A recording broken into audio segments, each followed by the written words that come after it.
Welcome to COJONES Icons, and today another very special guest. Actually, we always get special guests on here, but this one is simply the best. He is, of course, Chris Eubank. Hey. Chris, All right. great to have you on here. Thank you. You've always been, I'm a big boxing fan, and, I've followed you over the years. In fact, like I think I mentioned to you earlier, I had a bet on you when you had your first fight with Nigel Benn, and I got the round right, the 9th round. So thank you very much for making me a few quid. We all like a bit. We all like to earn a little bit from time to time, as you do. This is obviously COJONES Icons, which is all about being brave, being bold, being audacious. Now, from what I understand, you started off in your childhood. You had a difficult childhood, to some degree. And you had certain issues which made you, eventually you turned that around and you made good. You obviously became world boxing champion. And what I wanted to know is, how did you manage to harness that kind of willpower to really make it and make something of yourself? Because poverty was my nutrition. The less I had, the more I wanted. And actually at 16, 17, I had made up my mind that I was going to use that poverty as motivation to get me what I wanted. And I chose boxing as the way to do that. So, in short, if I train more than you, and if I'm honest, if I'm well behaved, if I'm well mannered, if I look up to my elders and take and honor what they say, if I have integrity, if I am dignified, if I'm gentle with people outside of my field, if I'm emotionally intelligent about if I'm emotionally intelligent about what I'm doing, if I live with reason, if I'm always reasonable, which obeys itself, reason obeys itself, then there's no reason why I can't do whatever I want to do. And that is what propelled me to where I was able to get in boxing. Because I read that you put a lot of your success down to the fact that you had an interesting relationship with your siblings, and you were driven by the idea of being accepted. Am I right? Yeah. And so how much of that was when you used to wake up in the morning, run, obviously go for your runs, your sacrificing, which you had to do to become a champion. How much of that was to be a number one in your craft, or how much of it was to actually be accepted by your peers or your family? No, I mean, you're asking it the wrong way around, or a way which let me put it to you this way. That incandescent rage that I suffered, born of mean-spiritedness within the community and, let's say, certain family members. All of that gave me the desire to want respect. Okay, so that incandescent rage, you can call that drive or fuel. And so to burn in your journey. So you pick your vocation, which obviously was boxing in mind. I thought, this is something I can do. I am able to beat the man in front of me because it's an art, and if I learn this art, if I train harder than my opponent, if I run 7 days a week and train 7 days a week, and he trains 7 days a week running and 6.5 days a week boxing, then I should beat him. And by that method of work ethic, I was able to stay ahead of the professional for 10 years. I went unbeaten for 10 years. That drive, which was fueled by that rage of poverty, not poverty of food, but poverty of respect and acceptance by not just my brothers, but the community at large, whoever I spoke to. And I had the girls looking me up and down. Who are you? You're talking to me? You haven't got anything. All of that was the foundation. The foundation of, or the incandescent rage that lived within me. And that was the fuel that actually enabled me to put up with the insurmountable amounts of pain and the letdowns, the failing. There is a particular poem that goes as follows, which puts it into perspective. No, in actual fact, I shan't say that, but there is a particular line what talks about there is no effort without shortcomings. You're going to fail, but don't give up. Keep on trying, keep on trying, keep on going. And I did just that. Whenever I failed, it made me better because I would correct not just one mistake, because I'd pick out other mistakes as well. Could have been because I didn't make it on that 5:30 a.m. run a couple of days within the month. Not only that, perhaps I should have run after school to the gym rather than taking the bus, or run down to get your dinner, run to Manhattan, or run up to the top of the Bronx. So I was always correcting myself and overdoing it. So you're a great self-motivator from what you're saying. If you make a mistake, it's great because you will not make that mistake again, or you shouldn't. You should use it as the springboard to progress. And well, they do say there's no such thing as failure, only feedback. And that sounds like it was kind of your mantra. Indeed, yes. But what I'm curious to know, because apart from being a tremendous athlete and a world champion boxer, many people, you actually people who were not boxing fans were fans of you, and that's largely because I would say of your unique personality, your persona, your dress sense.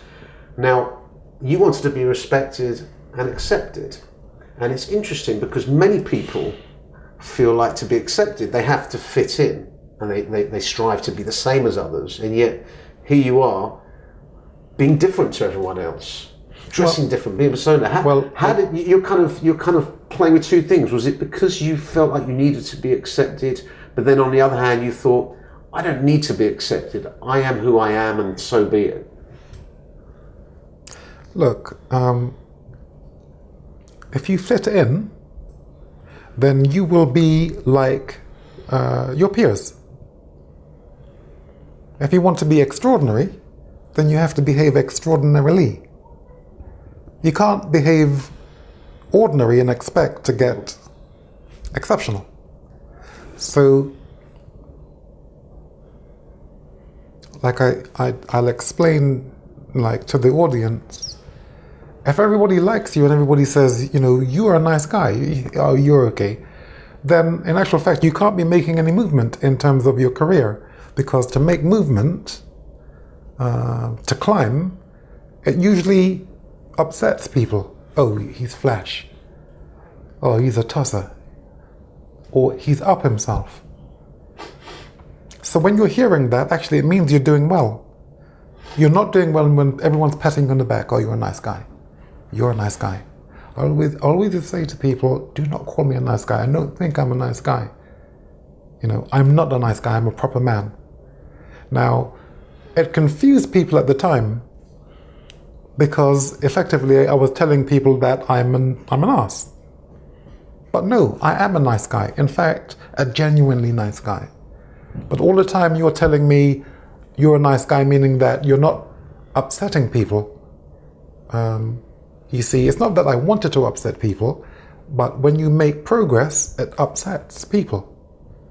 And that tends to be about them rather than yourself, of course, about their own issues, their own jealousy, their own envy, and self-esteem whatever issues, that so may forth. be, whatever that may be, because even thinking that is giving it too much power.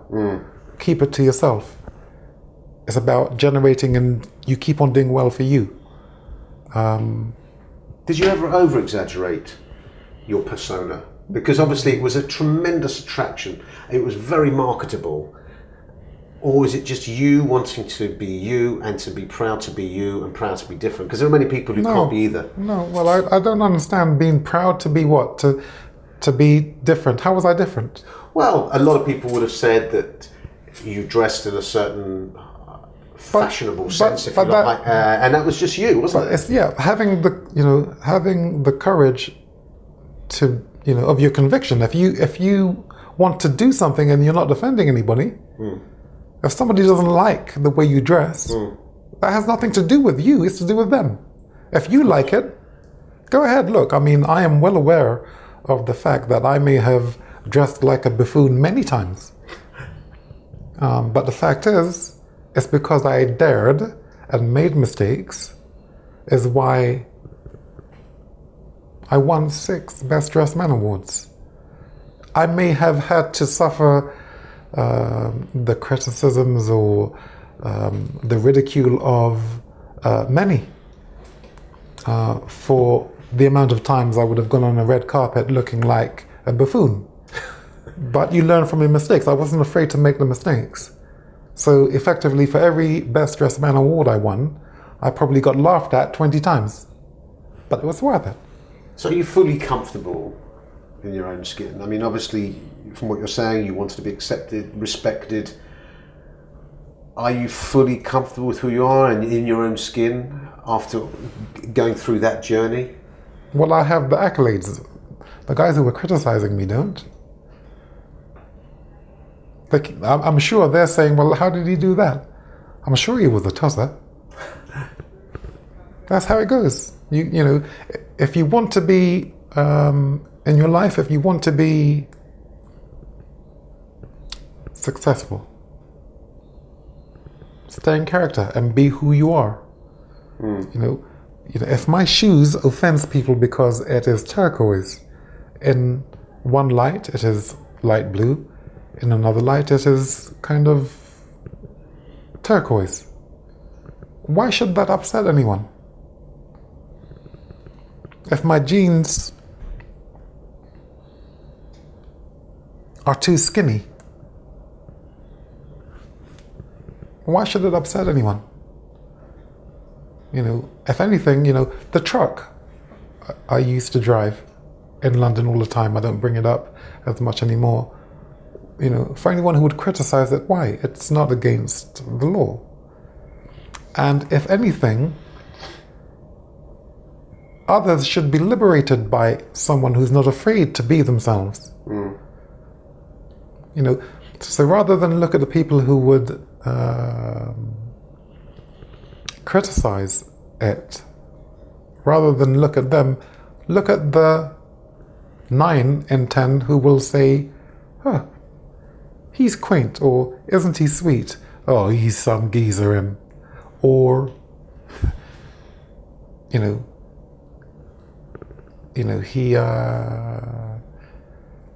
he's got some pepper, rather than being someone who reflects nothing. It reminds me. You must have had some self-doubts as well, Chris. I mean, obviously, there's a confident guy here. As you said, you used to act as if, even if you didn't feel it. There must have been some internal negative dialogue, some self-doubts that you had to deal with. And how did you overcome that? Maybe it's because I was actually born unattractive. So I was already on the ground. Only one way to go, which was up. That may be a flippant comment, but there is some sense to it. You know, talking about people who would criticize, if I'm doing something foul, let me actually say something more motivational.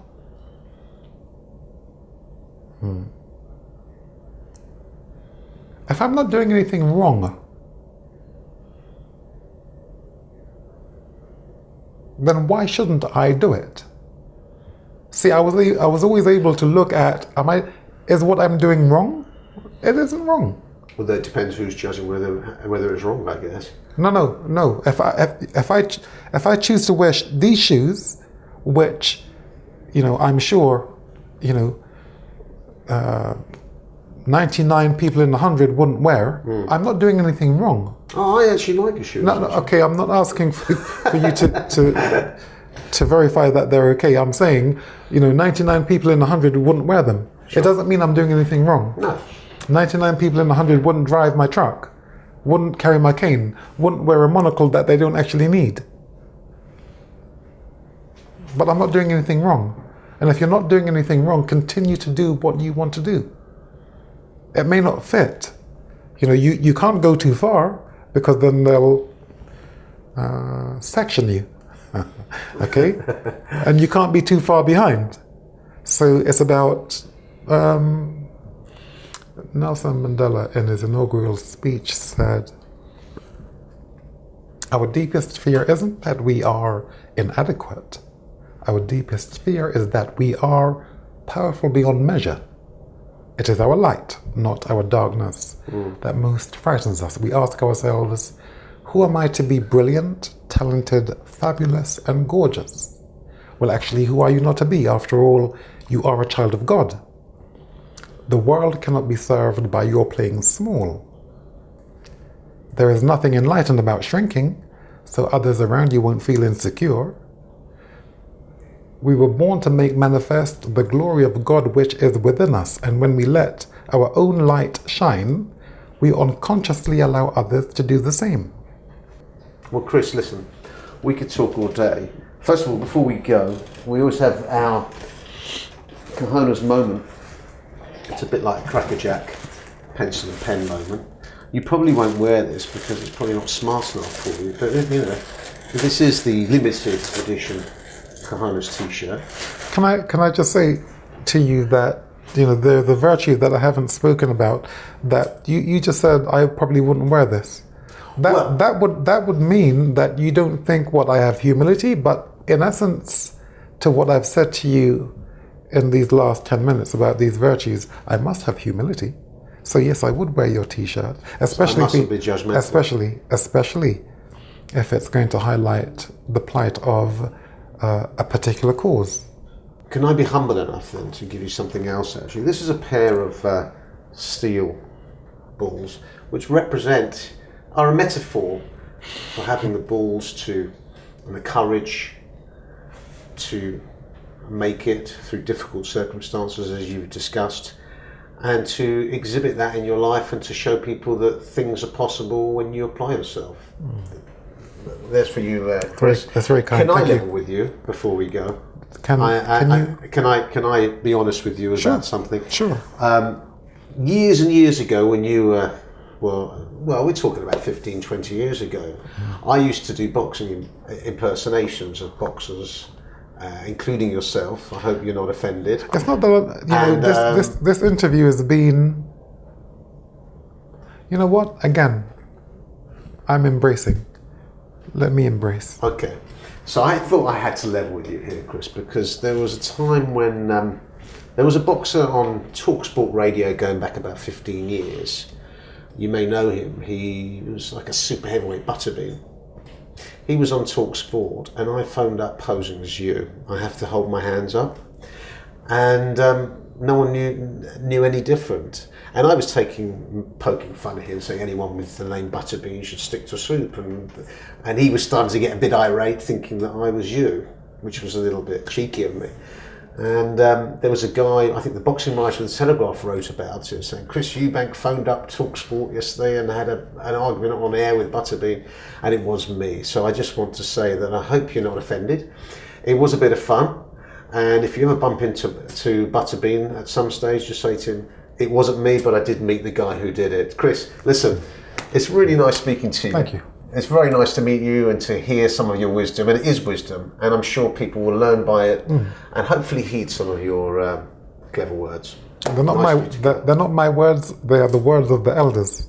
The words that you are expressing. If you're respecting your elders, then you already know. you're listening. Everybody, it's been great to have Chris on here. Follow us on Twitter at Real Cojones. Cojones TV, subscribe. We'll see you soon.